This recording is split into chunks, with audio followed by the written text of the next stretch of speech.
Hey everybody, welcome back. Hope you're all doing well. So today, continuing on with our online job application theme, we are going to be covering cover letters. We're going to give you our 5 top tips to write that winning cover letter. But before we do that, I think the question is to cover letter or not cover letter. And generally the answer is yes. It's always a good idea to send a cover letter when you are applying for a job that requires a CV. I've recruited in the past, and I have to say that anybody that sent a cover letter and it's a good cover letter has always stood out and always seems to generally get an interview. So we're going to talk about what makes a good cover letter. The purpose of the cover letter, in contrast to the CV, is basically it's specifically written for the role that you're applying for, and it also gives you an opportunity to really highlight certain areas that make you right for the role, and you can really personalise it. So let's move to number 1. So top tip number 1 is to do your research. So make sure that you have read the job description thoroughly and the role profile, and then you can move on to researching the company that you're working for. Most people will start on the company website, and that's a great place to start. There's lots of information available, but sometimes it can lead to a kind of more generic knowledge, and it could be what everybody else is doing. So extend it beyond the website. Can you find out information on a trade journal? So for example, if it was a hospitality job, is there something about the company on the caterer.com? Can you look on their social media, so Facebook, Twitter? Do they have Instagram? These are all great sources of up-to-date information about what the company is doing. Is there something specific about the company that kind of draws you to them? Kind of make a note of that. What is it about this particular place that you want to work, makes you want to work for them? The other way of researching is, do you know somebody who works for the company or that has worked for them before? Ask them what it's like, ask them if there's anything specific that you should know. Do they have a particular ethos or mission statement? Anything like that. Make your research genuine and a bit beyond kind of looking up what the company says on their website. Top tip number 2, be authentic. This will start from your kind of doing your research, but also think about genuinely why you are applying for this role in this company.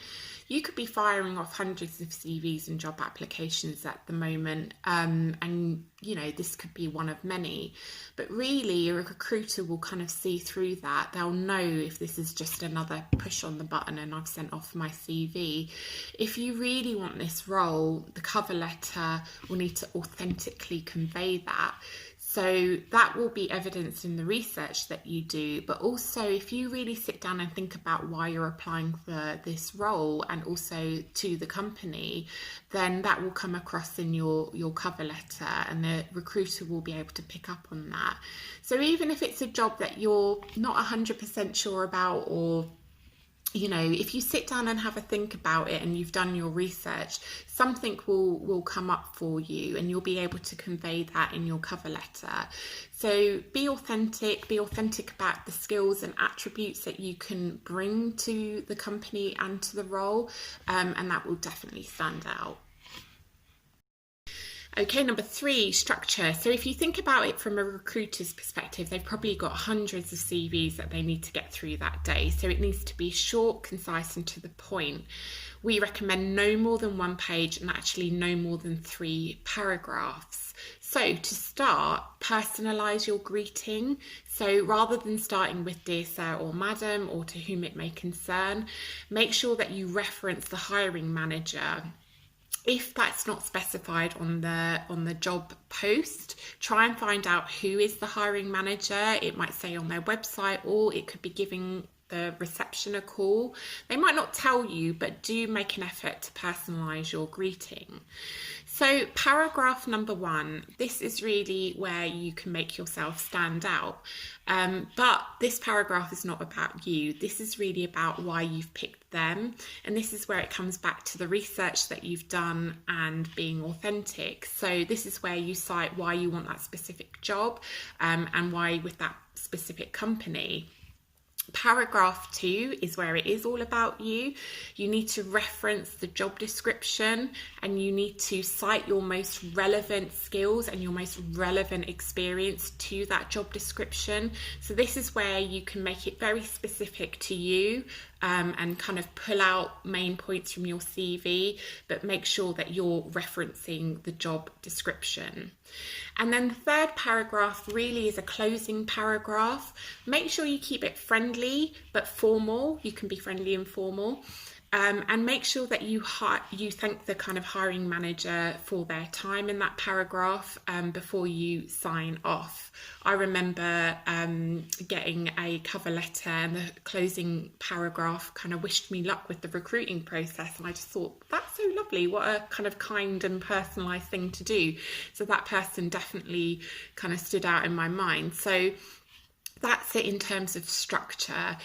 But really keep it simple and concise and to the point.